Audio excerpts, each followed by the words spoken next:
just happens to be. We are the originators of the planet. We're the aboriginal people. And once we start seeing ourselves as such and we come out of all the different labels that have been associated and attached to us, it allows for us to operate with love, with patience, with mercy for one another as a people, as a collective, and come together and be able to drive forth what brings about a true community. We're just living as individuals right now. Love it. Love it. Thank you. We got brother Anthony here. Got his hand raised. I'm going to go jump in onto brother Anthony. Then we got to go to readings. Go ahead. Let me ask y'all, I think I may be a little older. I'm 53, man. No, you young, OG, you young. I'm older than you. Well, I mean, as far as the age group now, but it's funny that when I listen to you brothers talk, is, mind you, we went through this in the 80s and the 90s. And we talk about other cultures and we wonder why they stick together. But when it comes to the Black culture, when we ask the question, we always point the finger away. It's always somebody else. We play the victim. One thing you have to look at from other cultures is family. And when we talk about family in the 90s, I'm coming from the 90s now. I graduated from high school in 89. So we had a big, huge movement. Khalid Muhammad, the Nation of Islam. We had a lot of that going on, right? And so when we talk about the culture, Elijah Muhammad, the minister, put it straight and simple. It comes down to the family. And if you look at the other cultures versus our cultures, we have almost the highest rate of single parent homes. Yep. And what that comes from, now I'm just going to be real frank with y'all. We had too many niggas then in the 90s fucking too many women and not getting married to these motherfuckers. The question that Minister Farrakhan said, you would rather have a baby by this woman, but you wouldn't marry her. And how backwards is that? Exactly. And so when you look at what we're talking about now, again, we got some outside forces that play a part in that too. But god damn, man, we got to deal with don't get caught up in it first, man. We got too many single brothers out here today having babies by chicks they don't even want to marry. And the question I tell these young brothers in their 20s, if you don't want to marry the broad, why is you having a baby with her, man? You think this just gonna work out good for you on the back end? I share with them the court systems is built against you. And when you go to court, you have no legal right over that child other than you the father, brother. When you marry, you got a greater factor, a chance of winning custody and the child support battles if you marry. But if you're going in there and you're unmarried, the system is stacked against you. And this is the mind thing I have to tell these young brothers. You got to play mind tricks on yourself, brother. If I smash on this broad with no rubber, let's start with that first. You smashing it with no rubber. It trickles all the way down to single families, and we keep repeating the same problem over and over. So back to the original question is, how come we stay together? We got to keep the families together first. We as Black men, and we all know the seed is in us. We have to make better choices when we're dealing with these women. And so when we look at a lot of brothers today, you can say it's the music, you can say it's that, but if a brother understand morals and understand that first, and taking care of home first, raising these young brothers to understand you got to have a standard when it comes to these women. If you're going to smash on a broad that ain't high quality, then put on a fucking rubber, brother. But when you look at this, and here's the thing, and it's not that we're not sticking together. What you guys are seeing is 4 or 5 generations later. When my father and them was marching with Dr. King and them, they all stuck together. Where do you think the Rosa Parks thing came from? They boycotted. They were sticking together then too. It's just the fact that we just grew out of it.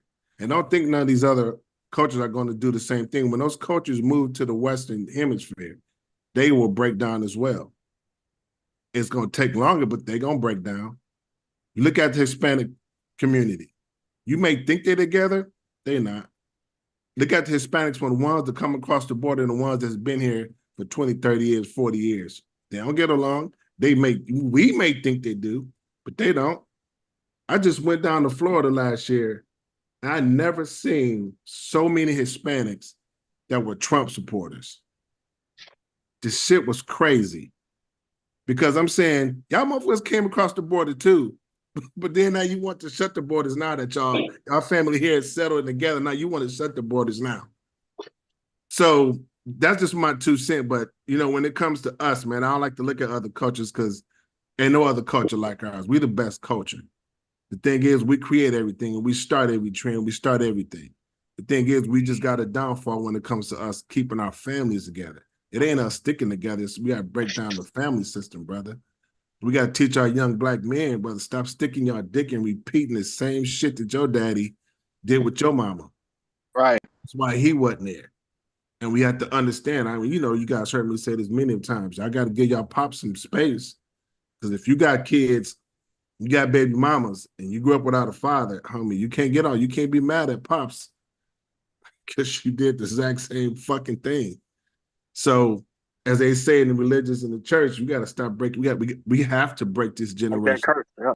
You got to break it, brother. And sometimes it starts with us. And so it's just that simple, man. I mean, it's a work in progress. But I don't want y'all to think that these other cultures got their shit together because they coming over here now. But as soon as they get 20 years in this, get westernized. This is exactly. Yeah, they're gonna get westernized and be just like everybody else. And I don't know if y'all remember. It was an old. I'm gonna end it here, but I don't know if y'all remember when Eddie Murphy first did his comedy, not his first one, but it was called Raw. I think you guys were probably young because I was young. Yeah. So it was an episode. It was a part of it. He talks about him bringing a chick over from Africa because he said the sister shit was tripping, and you marry a woman here, you got to give up 50%. And he brought the sister over here from Africa. It's a comedy, but it's the truth. But when she got over here, she was excited about. She started hanging around other sisters in the United States. Exactly. She realized what it was. It's now she won't have. And so you know what the shit mean, but she won't have. But the fact of the matter is it's this Western culture. When this, we because they're coming across the border and other cultures are steady coming over here. They're steady moving here. But because we haven't seen the effect yet, and you guys will probably be late in your age when y'all see the effect.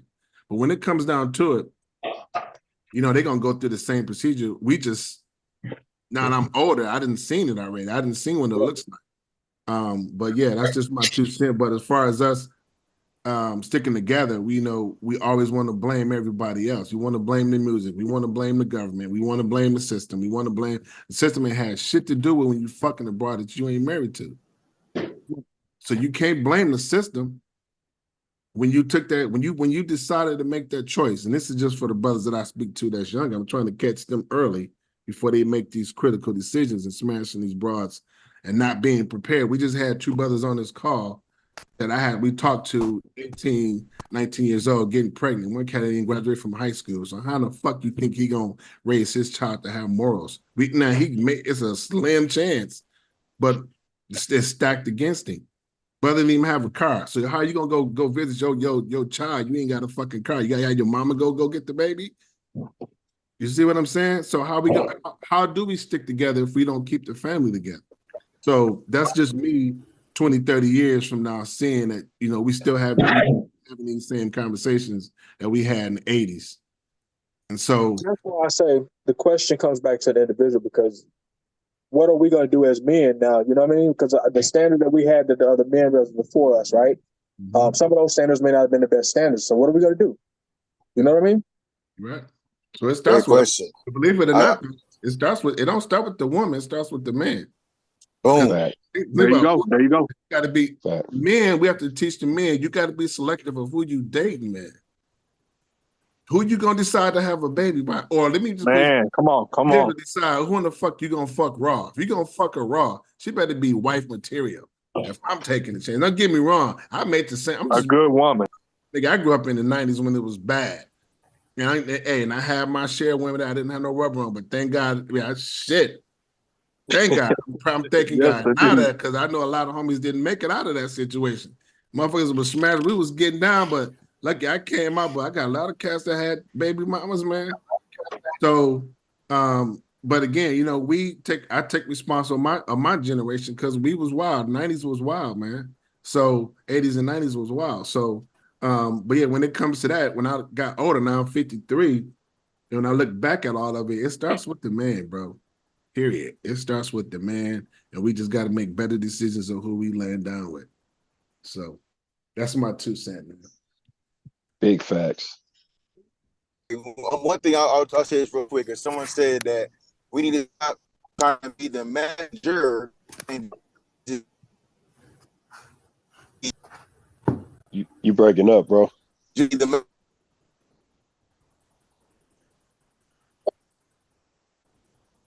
You breaking He's up. talking about Brother Hill. He bringing in Brother Hill. Sounds like. Oh, you hear me? The term manager. Hey, you know what? And let me answer this brother's question too, because I get this a lot too. And this is another lame excuse when they say, "Well, what's your definition of marriage or marriage, whatever?"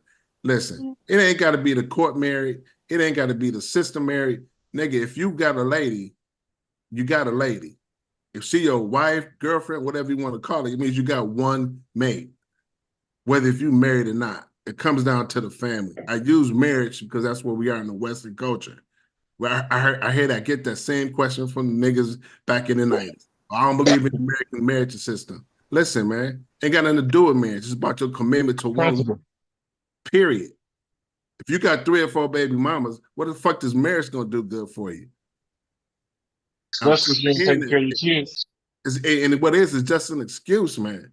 It's an excuse from a black man that don't want to be committed. That's what it needs. So fuck the marriage. Okay, cool. Take the marriage out of the equation. Take the marriage out of the equation. Now, deal with the woman you with. Why you ain't with the woman that you was with? Because you made a bad decision. Excuse my, because I get passionate about this shit, because I'm 53 years old, and I'm tired of seeing our black men come up with these lame-ass, uncommitted excuses. Hey, I would like to push back on that just a little bit, Brother Anthony. But listen, but before you do, before you push back, think about it. If you got baby mamas, and it's just not on this call, I'm talking about black men as a whole. No commitment was involved, marriage or not. If you had a baby and you ain't with your woman, that's a decision that we as men, we make the wrong decision. Yeah. No, absolutely. I want to preface it by saying that I don't disagree with anything you said. Because I am a stark advocate for personal responsibility and accountability. And so every decision is just for my own sake that I've ever made. I can't blame anybody else. I can't blame a system. I can't blame an organization. I can't blame an entity. I can't blame anybody for myself for the poor decisions that I've made. And at 41, I'll be 41 next month. I done made a lot of real bad decisions. So I'm blessed to even be here, to be on this call and have this conversation. But my pushback is that, like, when you're talking about a cycle that's been perpetuated to where it exceeds my household and it trickles out into my community, and so there isn't any real example of men. All the men I know, they all players, they all got multiple baby mamas. I don't know what a real relationship looks like. So the only thing I have to go on is the rhetoric that I hear over and over again from my counterparts, from different people in my community, in my neighborhood. Like, I think it's an oversimplification to just say that, hey man, listen, you gotta wise up, you gotta smarten up, you gotta know, because listen, if you know better, you'll do better. If you knew better, you'll do better. But if you don't know, if you've never seen it, you've never been exposed to it. Brother Thurston got a book. What is the book called, Thurston? That in order for them to be one, they gotta see one. Like, you can't raise a young man to be a man if you're not there.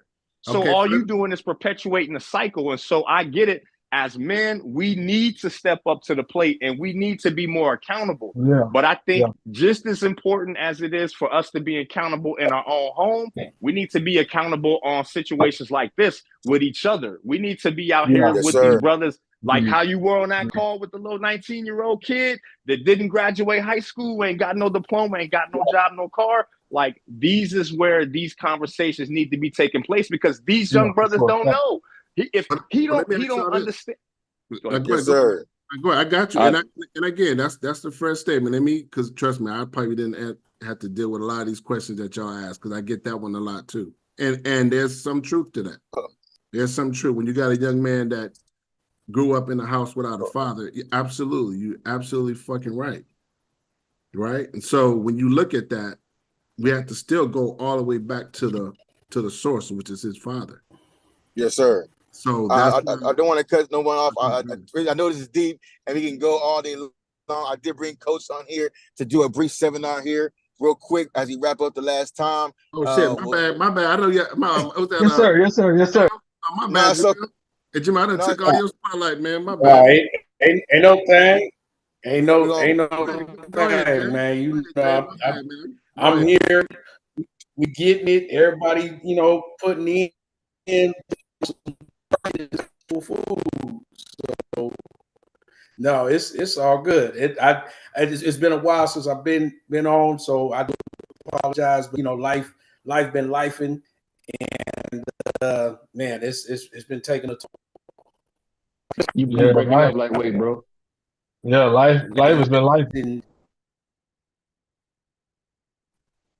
I've been saying, You breaking up, brother. You may have to shut off your camera real quick. it's a lag, and Save you some bandwidth. Shut off your camera if you don't mind. Let me save you some let me bandwidth, brother. Yeah, so I'm gonna go ahead and pass this on to Brother Jamel here. He prepared a presentation. Brother Coach has been on for quite a while, for some time, and he came here to drop some jewels here. So you're gonna pass this over here to Coach, Yes, sir. Mr. Jamel D. Hill, to wrap us up here. Okay. All right. Maybe I don't know. Let's see if that work. Man, but then being back with the brothers, been missing y'all like crazy. Because man, I tell you, when things get going and you need somebody to lean on, somebody to listen to, it ain't like the support. I mean, that's one of the things that I'm truly proud and blessed to be a part of the BFC about, because it is a strong support system. Thurston, with the moderator, is there a way to share screen? One moment. So is not. Yeah, I believe you've been made host, so you should have access to share your screen. Okay, let's go ahead and try.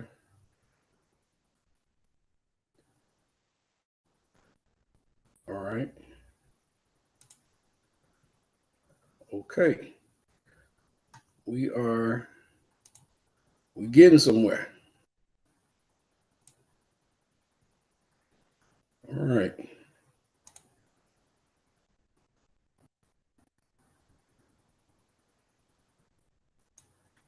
I apologize. This is one of those new things for me. I usually present in locker rooms and coaches meetings and things like that. So working with this, getting my presentation skills, knocking the rust off.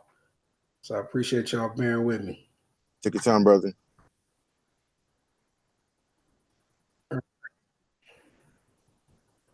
Okay, here we go. We almost there. Bismillah. All right.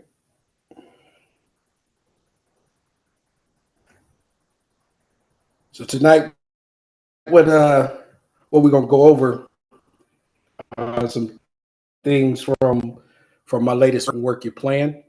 Do this and you won't fail. And I chose these two components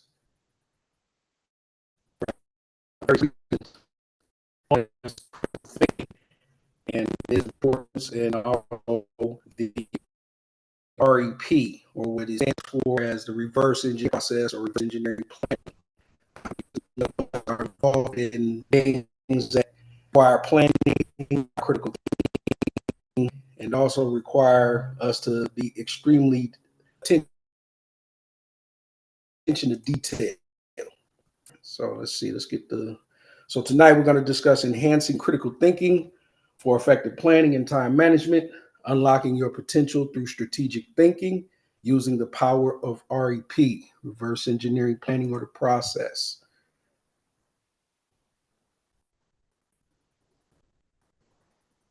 In tonight's agenda, In this discussion, we're going to go over why critical thinking, why we need it, what's its importance, the importance of critical thinking. We're also going to go over a few things on how to improve our critical thinking. And then I got a group activity for us to participate in called Critical Thinking in Action. The second part, if we get to it, if time permits, then we'll be discussing what is reverse engineering and going over the rep versus other methods for success and doing a rep in action activity. And then we'll close out with some important takeaways as we recap. So first is, what really is critical thinking and why must we strengthen it as a skill set? Anybody have a couple of answers to give of what they think it is or what they believe it is?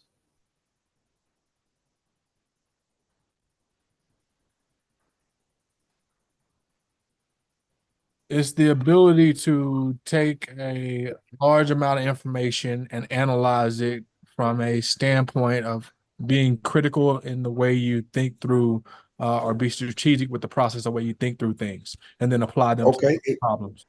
Okay. Okay. Anybody else? Anybody else got an idea? All right. And let's start by understanding what critical thinking is in general terms.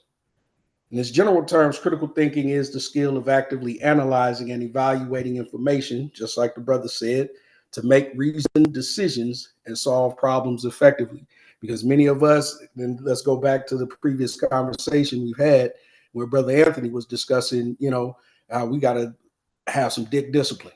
And many of us that have gone through certain situations, whether it was dick discipline or financial discipline or anything else, we've acted and had impulse reactions to certain situations, and we didn't actually analyze things. We didn't break anything down to solve the problem effectively, and we didn't use our decision-making process with reason. It was all illogical. Another part is it involves questioning ideas and arguments to understand logical connections and being an active learner. This is one of the things that we definitely know that Thurston is very good at it. He's good at the questions. And when you question ideas and you question arguments, then you force people to actually come at you logically with some sound understanding and not emotionally, if that makes sense. Critical thinking has 4 key components. Anybody got a guess of what the components are? Analysis is the first one. That's a given. What do you think some of the other components are?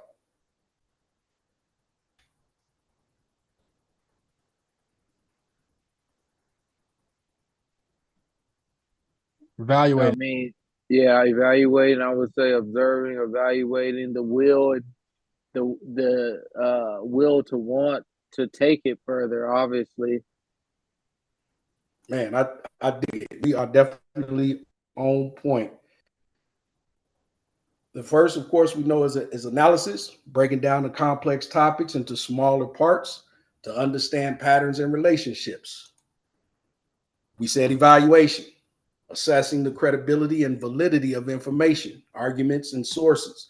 A lot of times when we're talking with folks and folks say, stuff out the side of their ass, the number one thing we should be asking, well, where'd you get that from? Who'd you hear that from? Are you repeating some talking head, or you actually got some receipts and invoices? Then we have inference, drawing logical conclusions from available information, predicting outcomes, and identifying implications. And the last one is self-regulation, clearly communicating reasoning, justifying conclusions, and logically presenting arguments.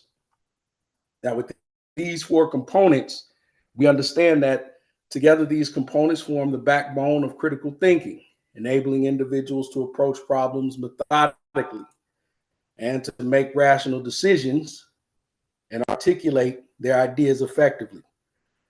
So with critical thinking, and we know that we need to improve it, and we know that we need to use it, how do we improve the critical thinking? One way is engage in reflective journaling. A lot of people don't realize the power of journaling, and many discount it as just something to do or some foo-foo frilly, hippy-dippy type stuff. But journaling is highly effective. It is highly effective because it allows you to relieve stress. It allows you to get your thoughts out. It allows you to actually organize what's going on in your head and to understand it a lot better. So engaging in reflective journaling, this helps out critical thinking. Another is ask thought-provoking questions. When you ask the thought-provoking questions, what does it do? It engages your mind to dig deeper, to actually siphon through a lot of the fluff and stuff that goes on in conversations. Because if we don't ask enough of the right questions, we'll never get enough of the right information.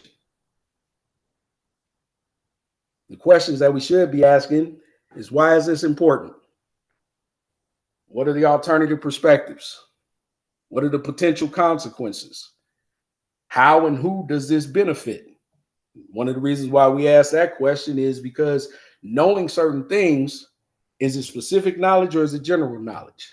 Does this knowledge that I'm getting ready to obtain, can I actually apply it to my life? Is it going to benefit me and my family in some type of way? These are very important questions. They're very simple, but still very important, fundamental. Play brain teasing games. What are brain teasing games? The puzzles, the Sudoku, even playing Scrabble. Become a chess player. I'm an avid chess player, love chess. I pretty much associate everything in life to chess. And in playing these brain teasing games, it activates many different areas of the brain, especially the frontal lobe and the cortex, the prefrontal cortex. Also doing things that you do during a walk, because walking helps to stimulate gray matter and white matter. And the more that we stimulate, the better we are at obtaining information and relaying information. Analyze your decision-making process. This is another way of improving your critical thinking skills. And the way we do that is whenever you make a decision, big or small, take a step back. Analyze your decision-making process. Assess how you gathered the information. Weigh the options. Come with a conclusion. It's all about a part of self-analysis. Recognizing any biases or gaps in your thinking and gradually improve your decision-making skills. Then to have some discussions like we're doing tonight. We started off with a discussion. We brought in throughout some ideas. We asked some questions because this gets us thinking. This stimulates our mind. As we stimulate our mind, we begin to stimulate our thought patterns. When we stimulate our thought patterns, we begin to stream thoughts. Once we stream thoughts, we start to dig in to other ideas, going into the categories of what ifs, then taking those what ifs of hypotheticals and bringing them into theory. And once we bring them into theory, let's chop them up. So as we said, engaging in discussions or debates on various topics with friends, families, or colleagues, listening to different viewpoints. A lot of this is self-explanatory, but it's these things that we need to constantly go over as fundamental reminders to sharpen our skills and to become better as we see fit. Yes, sir. So let's do a group activity. And we're going to put our critical thinking in action. And in doing this, we're going to have a scenario where we're in charge of a project. And the project is behind schedule. All right, we could take an event that we're getting ready to plan or something that's already been planned or whatever. And our task is to analyze the situation critically and then propose a solution. All right, and this is for all of us to participate in this group activity. All right, so the critical thinking in action, you're a project manager. We're facing a tight deadline for a crucial project. However, your team is currently behind schedule due to unexpected challenges. You need to devise a strategy to meet the deadline without compromising the quality of work. What should be the first thing that we do? Ask this question. What are the potential reasons for the delay? What could possibly be the potential reasons for a delay? Anybody got an idea? Just throw something out there. They fell behind in the schedule. And how did we fall behind in the schedule? They didn't work some days, like because of the weather. They were closed. Okay, we got weather. They procrastinating. Okay, we got procrastination. What could cause some Supply procrastination? chain. Supply chain issue. Supply chain issues. Let's get two more. What would be the potential reasons for a delay? Processes and procedures. Okay, let's get another one. Last one.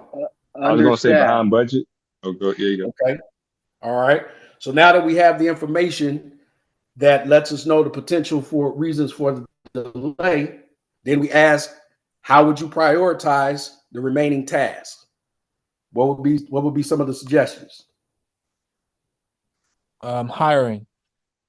Okay, so what is that? We had let's look at the answers that we gave. So we said supply chain issues. We had procrastination. What else we had? We had financial, weather. So taking those answers that we had, how would we prioritize the remaining tasks if we got a weather issue? What could we do? Schedule overtime. Okay, we got schedule overtime. What else? I think we need to collect more information to find out what it's going to be to catch up. Like what are all the different impacts? I think we need to gather more information. Collecting more data in order for us to prioritize the remaining tasks that need to be done.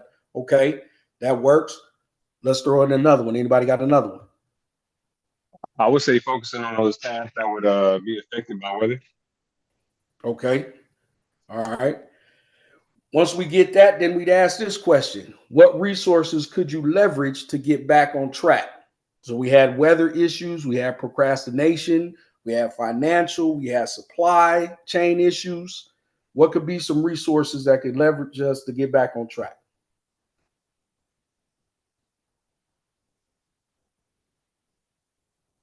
Bringing in some temp work or some temp workers.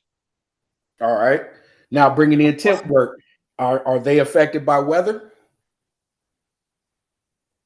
Because if we got weather issues, that means transportation. And then if we got weather issues in transportation, then is that really a viable resource? If we got procrastination, where workers aren't being motivated and stimulated to do their jobs effectively with pride, what's something that we could do that we could okay, go ahead. I was just gonna say I would prioritize the issues that are contributing to the delays based on what we could actually control, right? So the procrastination element, that you can engineer against that, or you can staff against that to fix that, right? I think on the other extreme of the spectrum is the weather, because that's an act of God, and in some instances there's nothing you can do about that, right? So I would start with what we could do to strategize to affect like the most, right? Based on our discretion, right? So the procrastination, again, that could just be a matter of shifting your staffing, your work hours, supplementing your labor, things of that nature. Supply chain issue, I would consider alternative sources for those materials. And I forgot what the other issue was. Okay, so you basically wrapped all of that in this point right here with the question: are there any innovative solutions to expedite the process without sacrificing quality? Those things. I was going to say you could offer incentives also at that time, like just to show people that they're appreciated during that particular time of them sacrificing their time, Right, I would, using yeah, I boosting would offer some morale. sort of incentives, like for the longer shifts or those who intend to work longer. We'll make it worth your while. Okay, that's definitely improving worker morale, because if the worker morale is low, ain't nothing getting done. I don't care what it is. If people don't feel appreciated, they're not going to do anything. They're not going to move a muscle. So in this critical thinking and action, now we're taking the empathy effect and we're putting ourselves in other people's shoes, as well as understanding more of what affects them. And then how can we get them to either be more productive? How can we protect them? How can we improve our quality of our product, as well as looking at other solutions that we can leverage? So yeah, brothers is on point. Let's take a second and reflect on decision making within this activity that we just did. In reflecting on decision making, we want to think of a recent decision that you made in your personal or professional life, and reflect on the process you followed. Did you use critical thinking? How did it impact the income?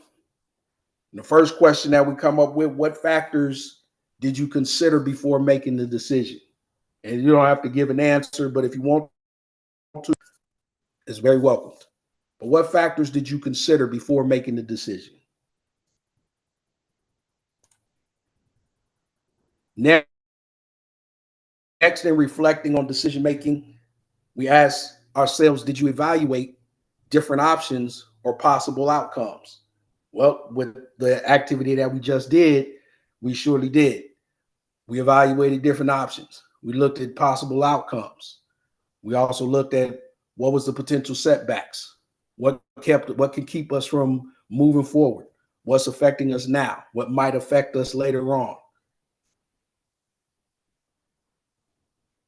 Then how did you deal with uncertainties or the lack of information?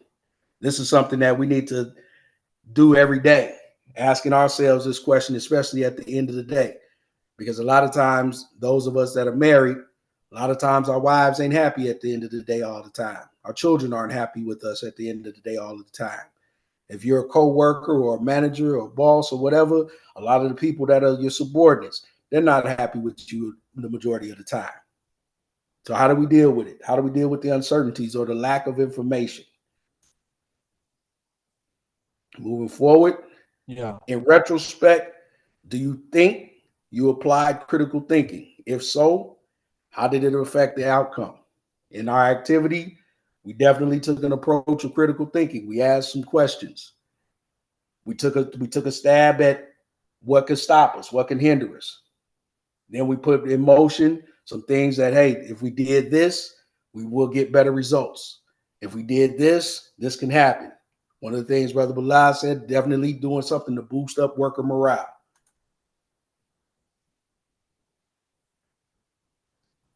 So another group activity I'd like to do. This group activity is called time audit and applying critical thinking in time management. And in this next activity, if you want to write it down, that's cool. If not, don't worry about it, or you use whatever you can. Or you can remember this or ask me, I'll email it to you later, but it's definitely a good thing that you could do with your family. And in this time audit, what I believe that it's going to do is help us understand more of where our time goes and how it aligns, or if it aligns with our priorities and our purpose. Because if we're doing a lot of things that are not aligned with our priority and not aligned with our purpose, then there's no need for us to even do it. And that's including discussions. So applying critical thinking in time management, we start by conducting a personal time audit. Time audit is a process of tracking how you spend your time during a typical day. So just take your day, any day of the week. It could be today, could be a day that's coming up. And you want to prioritize the task, your MITs. What's your most important task? We want to put the win in front. What's important now? Once we do that, Then we assess the time allocation. How long is each thing being taken place? How much time am I allocating towards this? Am I giving enough time to the proper things that are aligned with my purpose and my vision and my priorities? So this is how we do the activity. You first select a typical day of the week for your audit.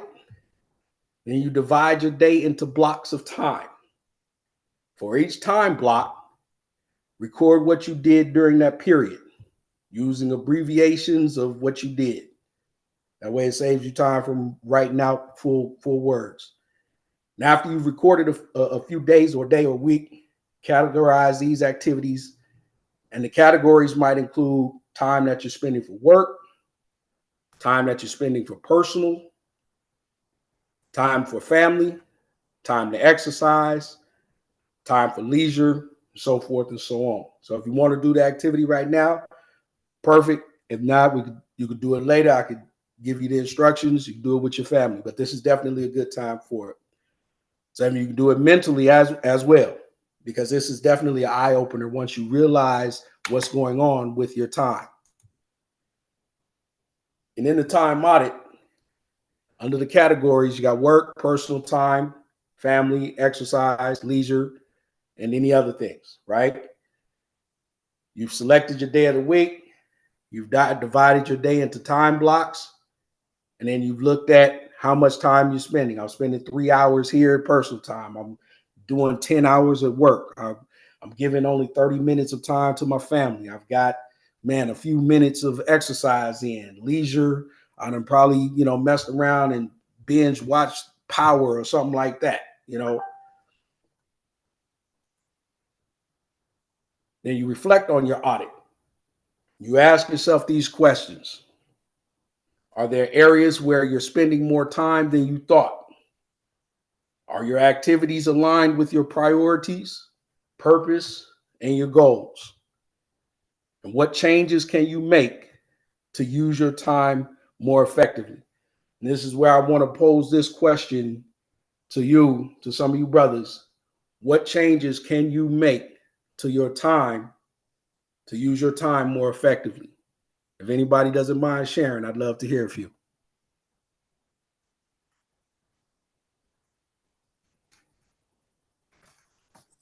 I'll speak. Yeah, I think for me, how I utilize my time is like a triple check. Like once I sit there and break it down, write everything on a list, I then mark and put everything on time, and then from there I put it on, put it in my phone to set a timer. Because what I noticed, even though I'm writing things down, there's nothing to actually remind me to go and move to the next task. So I see myself staying in a task for a little too long, and then that messes up my day. Anybody else got one to share? Yeah, a strategy that I use is waking up earlier. So I wake up at 4 a.m. and the first thing I do, after I take care of my, personal self or whatever, I get my exercise in early. So there's no excuse, or it kind of minimizes the potential that I neglect that, obligation to myself. I participated in a challenge last year that kind of geared me for that particular strategy that I've continued. But basically that particular challenge is called 75 Hard. I don't know if anyone's familiar with it, but you can look it up. Okay. But it's a very demanding challenge, and whether or not you finish the challenge is not really the point. The entire purpose that I got from it was that it really reinforces discipline with time management. So simply put, I would say waking up earlier to help structure the urgency of prioritizing my time. Okay. Now with that, go to the second question. Are your activities aligned with your priorities, purpose, and your goals? Doing this challenge, is it aligned with everything that you're doing to improve yourself as a man and improve yourself in your relationships, in your life, and in the community? Absolutely. Thing about it, it's nothing like too complex. It's all the things that I think most reasonable people know they should do, but obviously we kind of make excuses for ourselves and procrastination and things of that nature. So because of the demands of the challenge, and it's a social challenge too, so you're supposed to do it with some of your peers so that you can keep each other accountable. And that's probably the most effective mechanism, because you have to show and prove on a daily basis. Yeah, so yeah, it definitely is conducive to my personal principles and health and wellness. Okay, perfect. This slide, hope the font actually comes through and it's legible to read, because it was added at last minute. But is it legible to read?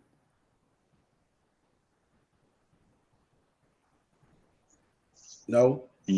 Yes. By conducting a time audit, is that what you're speaking to? Yes. Is that how it begins? Yeah, it's legible. Okay. All right. So I've got notes so that to go along with the slides, but this one it for some reason I had some problems, so I apologize. But by conducting a time audit, you apply your critical thinking to your own life, evaluating how you spend your time and identifying areas for improvement. And that's one of the most important things, is identifying areas of improvement, because you don't want to be great in this area and you fall short in another area. You don't want to say that you're a good businessman, but yet your family relationship is horrible. So then there has to be a time audit. I know I got to run this business. I know I'm building something. I'm building a legacy. I'm developing something for my family, something to pass on to my children. But at the same time, my children, my wife, even the community, they need my time. They need my expertise. They need my knowledge. They need my help. And in many cases, they might need my manpower. That makes sense. So I encourage you to try this exercise after this class tonight, after this session, and see what insights you gain about your time management. Now let's get into reverse engineering if we have time left. Actually, I think we are a little bit past time, Coach. So I want to be respectful of everyone's time. But thank you so much, Coach. I do appreciate you for doing this and jumping in here. Definitely. And I do hope that everything was clear. I hope I made sense. I'm not above reproach. I'm knocking the presentation dust off. So all the feedback is very welcome. I truly appreciate y'all, brothers. And thank you very, very much for letting me share this time. Thank you. It was a great reminder of information, and even learned some new things as well. So thank you for taking the time to share that with us. Okay. All right. Appreciate y'all. Thank you. Cool. Thank you, everyone, for showing up today. For the new brothers that came in today, their first time, any closing remarks, anything that you want to say before we end the call, brothers? Legend? Nah, it's actually Trunell. That's my son's name. But no, I just thank you. Oh, okay. Thank you.